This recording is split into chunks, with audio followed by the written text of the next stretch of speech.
Hi, we are live. It is 8 o'clock and it's time for another chapter of the Tin Woodman of Oz. I need to begin by apologizing.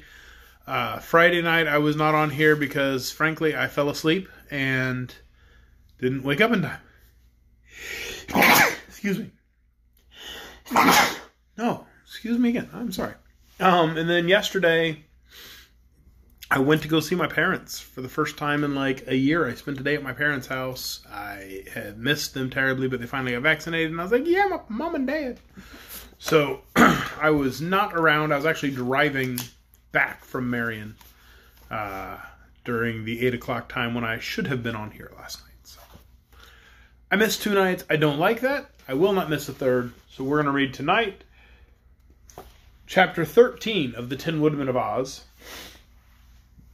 If you recall, last chapter, Ozma and Dorothy noticed all the stuff going on with Tin Woodman and Scarecrow and Woot and Polychrome, who they don't realize yet is Polychrome. They noticed everything going on in the magic picture, and they were like, we should really go do something. And they saw they were going to get to Ginger's ranch, and they were like, let's go meet them there. So they were arriving at Ginger's ranch right as Ginger was finishing up scrubbing Woot, the dirty green monkey. So chapter 13 is called The Restoration, which I think means maybe our friends will stop being monkeys and owls and bears and canaries. Let's find out. Chapter 13. The Tin Owl gave a hoot of delight when he saw the red wagon draw up before Ginger's house, and the brown bear grunted and growled with glee and trotted toward Ozma as fast as he could wobble. As for the canary, it flew swiftly to Dorothy's shoulder and perched there, saying in her ear, "Thank goodness you've come to our rescue." "But who are you?" asked Dorothy. "Don't you know?" returned the canary. "No, for the first time we noticed you in the magic picture, you're just a bird, as you are now. But we've guessed the giant woman had transformed you as she did the others." "Well, yes, I'm Polychrome, the Rainbow's daughter," announced the canary. "Goodness me!" cried Dorothy. "How dreadful!" "Well, I make a rather pretty bird, I think," returned Polychrome. "But of course I'm anxious to return to my own shape and get back upon my rainbow." "Ozma will help you, I'm sure," said Dorothy. "How does it feel, Scarecrow, to be a bear?" she asked, addressing her old friend. "I don't like it," declared the Scarecrow Bear. "This brutal form is quite beneath the dignity of a wholesome straw man." "And think of me," said the owl, perching upon the dashboard of the red wagon with much noisy clattering of his tin feathers. "Don't I look horrid, Dorothy, with my eyes several sizes too big for my body, and so weak that I ought to wear spectacles?" "Well," said Dorothy critically as she looked him over, "you're nothing to brag of, I must confess, but Ozma will soon fix you up again." The green monkey had hung back, bashful at meeting 2 lovely girls while in the form of a beast. But Ginger now took his hand and led him forward while she introduced him to Ozma, and Woot managed to make a low bow and not really ungraceful before her girlish majesty, the ruler of Oz. "You have all been forced to endure a sad experience," said Ozma, "and so I am anxious to do all in my power to break Mrs. Yoop's enchantments. But first tell me how you happened to stray into that lonely valley where the Yoop castle stands." Between them they related the object of their journey, the Scarecrow Bear telling of the Tin Woodman's resolve to find Nimmy Amy and marry her, as a just reward for her loyalty to him. Woot told of their adventure in the land with the loons of Loonville, and the Tin Owl described the manner in which they had been captured and transformed by the giantess. Then Polychrome related her story, and when all had been told, and Dorothy had several times reproved Toto for growling at the Tin Owl, Ozma remained thoughtful for a while, pondering upon what she had heard. Finally she looked up, and with one of her delightful smiles said to the anxious group, "I am not sure my magic will be able to restore every one of you, because your transformations are of such strange and unusual character. Indeed, Mrs. Yoop was quite justified in believing no power could alter her enchantments.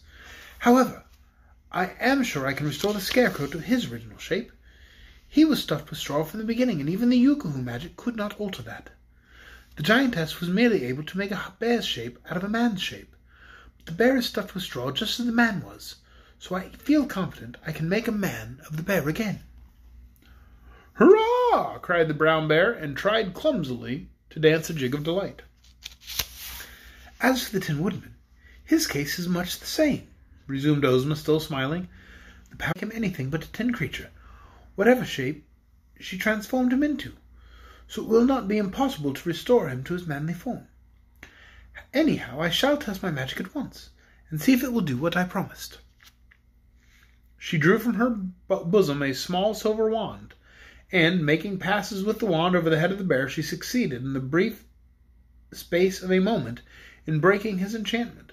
The original Scarecrow of Oz again stood before them, well stuffed with straw, and with his features nicely painted upon the bag which formed his head. The Scarecrow was greatly delighted, as you may suppose, and he strutted proudly around, while the powerful fairy, Ozma of Oz, broke the enchantment that had transformed the Tin Woodman, and made a tin owl into a tin man again. "Now then," chirped the Canary eagerly, "I'm next, Ozma." "But your case is different," replied Ozma, no longer smiling, but wearing a grave expression on her sweet face. "I shall have to experiment on you, Polychrome, and I may fail in all my attempts." She then tried 2 or 3 different methods of magic, hoping one of them would succeed in breaking Polychrome's enchantment. But still the Rainbow's daughter remained a canary bird. Finally, however, she experimented in another way. She transformed the canary into a dove, and then transformed the dove into a speckled hen, and then changed the speckled hen into a rabbit, and the rabbit into a fawn, and at the last, after mixing several powders and sprinkling them upon the fawn, the Yookoohoo enchantment was suddenly broken, and before them stood one of the daintiest and loveliest creatures in any fairyland in the world. Polychrome was as sweet and merry in disposition as she was beautiful, and when she danced and capered around in delight, her beautiful hair floated around her like a golden mist, and her many-hued raiment, as soft as cobwebs, reminded one of drifting clouds in a summer sky. Woot was so awed by the entrancing sight of this exquisite sky fairy that he quite forgot his own sad plight, until he noticed Ozma gazing upon him with an intent expression that denoted sympathy and sorrow. Dorothy whispered in her friend's ear, but the ruler of Oz shook her head sadly. Ginger, noticing this and understanding Ozma's looks, took the paw of the green monkey in her own hand and patted it softly. "Never mind," she said to him. "You're a very beautiful color, and a monkey can climb better than a boy, do a lot of other things no boy can ever do." "What's the matter?" asked Woot, a sinking feeling at his heart. Is Ozma's magic all used up?" Ozma herself answered him. "Your form of enchantment, my poor boy," she said pityingly, "so different from all the others. Indeed, it is a form that it is impossible to alter by any magic known to fairies or Yookoos. The wicked giantess was well aware, when she gave you the form of a green monkey, that the green monkey must exist in the land of Oz for all future time." Woot drew a long sigh. "Well, that's pretty hard luck," he said bravely. "But if it can't be helped, I must endure it, that's all. I don't like being a monkey, but what's the use of kicking against my face? Of kicking against my fate?" They were all very sorry for him, and Dorothy anxiously asked Ozma. "Well, couldn't Glinda save him?" "No," was the reply. "Glinda's power in transformations is no greater than my own. Before I left my palace, I went to my magic room and studied Woot's case very carefully. I found that no power can do away with the green monkey. He might transfer or exchange his form with some other person, it is true, but the green monkey we cannot get rid of by any magic arts known to science." "But see here," said the Scarecrow, who had listened intently to this explanation. "Why not put the monkey's form on someone else?" "Who would agree to make the change?" asked Ozma. "If by force we caused anyone to become a green monkey, we would be as cruel and wicked as Mrs. Yoop. And what good would the exchange do?" she continued. "Suppose, for instance, we worked an enchantment and made Toto into a green monkey. At the same moment, Woot would become a little dog." "Leave me out of your magic, please," said Toto with a reproachful growl. "I wouldn't become a green monkey for anything." "And I wouldn't become a dog," said Woot. "A green monkey is much better than a dog, it seems to me." "It's only a matter of opinion," answered Toto. "Well, now here's another idea," said the Scarecrow. "My brains are working finely today, you must admit. Why not transform Toto into Woot the Wanderer? and then have them exchange forms. The dog would become a green monkey, and the monkey would have his own natural shape again." "To be sure," cried Ginger. "That's a fine idea." "Leave me out of it," said Toto. "I won't do it." "Wouldn't you be willing to become a green monkey? See what a pretty color it is, so this poor boy can be restored to his own shape?" asked Ginger pleadingly. "No," said Toto. I don't like that plan the least bit," declared Dorothy, "for then I wouldn't have any little dog." "But you'd have a green monkey in his place," persisted Ginger, who liked Woot and wanted to help him. "I don't want a green monkey," said Dorothy positive. Who doesn't want a green monkey? Everybody wants a green monkey. "Don't speak of this again, I beg of you," said Woot. "This is my own misfortune, and I would rather suffer it alone than deprive Princess Dorothy of her dog, or deprive the dog of his proper shape. And perhaps even Her Majesty Ozma of Oz might not be able to transform anyone else into the shape of Woot the Wanderer." "Yes, I believe I might do that," Ozma returned. "But Woot is quite right. We are not justified in inflicting upon anyone, man or dog, the form of a green monkey.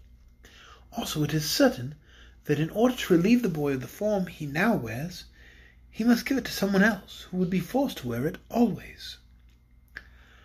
"I wonder," said Dorothy thoughtfully, "we couldn't find someone in the land of Oz who'd be willing to become a green monkey. Seems to me a monkey's active and spry, and he can climb trees, do lots of clever things, and green isn't a bad color for a monkey. It makes him unusual." "I wouldn't ask anyone to take this dreadful form," said Woot. "It wouldn't be right, you know. I've been a monkey for some time now, and I don't like it. It makes me ashamed to be a beast of this sort, when by right of birth I'm a boy. So I'm sure it would be wicked to ask anyone else to take my place." They were all silent, for they knew he spoke the truth. Dorothy was almost ready to cry with pity, and Ozma's sweet face was sad and disturbed. The Scarecrow rubbed and patted his stuffed head to try to make it think better, while the Tin Woodman went into the house, began to oil his tin joints, so that the sorrow of his friends might not cause him to weep. Weeping is liable to rust tin, and the Emperor prided himself upon his highly polished body, now doubly dear to him, because for a time he had been deprived of it. Polychrome had danced down the garden paths and back again a dozen times, for she was seldom still a moment. Yet she had heard Ozma's speech and understood very well Woot's unfortunate position. But the Rainbow's Daughter, even while dancing, could think and reason very clearly, and suddenly she solved the problem in the nicest possible way, coming close to Ozma. "Your Majesty, all this trouble was caused by the wickedness of Mrs. Yoop, the giantess. Yet even now that cruel woman is living in her secluded castle, enjoying the thought that she has put this terrible enchantment on Woot the Wanderer. Even now she is laughing at our despair because we can find no way to get rid of the green monkey. Very well, do not get rid of it. Let the woman who created the form wear it herself, as a just punishment for her wickedness. I'm sure your fairy power can give to Mrs. Yoop the form of Woot the Wanderer, even at this distance from her, and then it will be possible to exchange the two forms. Mrs. Yoop will become the green monkey, and Woot will recover his own form again." Ozma's face brightened as she listened to this clever proposal. "Thank you, Polychrome," said she. "The task you propose is not so easy as you suppose, but I will make the attempt, and perhaps I may succeed." And that is the end of Chapter 13, The Restoration? Is that what it was called? I think. That is the end of Chapter 13, The Restoration. Oh, Chapter 14 will be tomorrow night, and Chapter 14 is called The Green Monkey. I don't plan on missing any more nights, so we should be together through the end of this book. Chapter 14, then there's like 10 more chapters, then we got 2 more books, and then we're done with Oz. We got to find something else to read, and we've decided it's going to be the Phantom Tollbooth, so I might take a couple days off before the Phantom Tollbooth, give myself a little bit of a break after I finish the Oz series, but tomorrow night, I will be here, right here, 8 o'clock, Facebook Live for Chapter 14, The Green Monkey, and I do hope you'll join us then. Good night, everyone.